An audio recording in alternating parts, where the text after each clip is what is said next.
మత్స్యకారులు అడుగుతా ఉన్నారు, మత్స్యకార భరోసా ఏమిటి అని చెప్పి.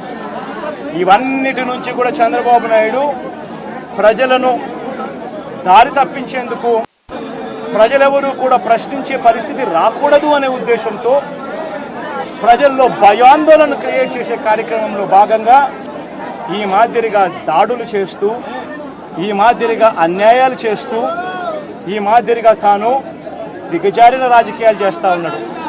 ఇది నేను ఒకటి హెచ్చరిస్తా ఉన్నా, ఖచ్చితంగా వీటి మీద ప్రొటెస్ట్ జరుగుతుంది.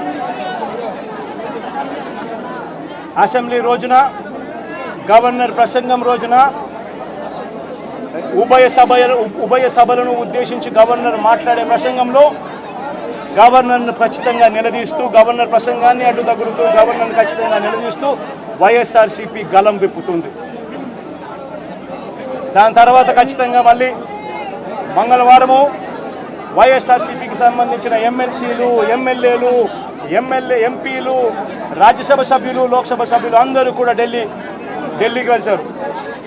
వెళ్ళి బుధవారము ఢిల్లీలో సింబాలిక్ ప్రొటెస్ట్, సింబాలిక్ ధర్నా ఢిల్లీలో చేసే కార్యక్రమం కూడా చేస్తాం.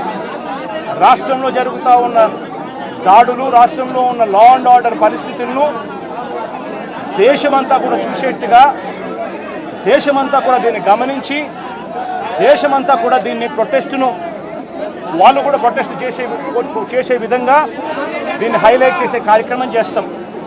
ప్రధానమంత్రి గారి అపాయింట్మెంట్ ఇప్పటికే అడగడం జరిగింది. అమిత్ షా గారిని ప్రెసిడెంట్ అపాయింట్మెంట్ కూడా అడగడం కూడా జరుగుతుంది. వీళ్ళందరూ కూడా అపాయింట్మెంట్ ఇస్తే వీళ్ళందరినీ కూడా కలిసి వీళ్ళందరికీ కూడా చెప్పే కార్యక్రమం కూడా చేస్తాం.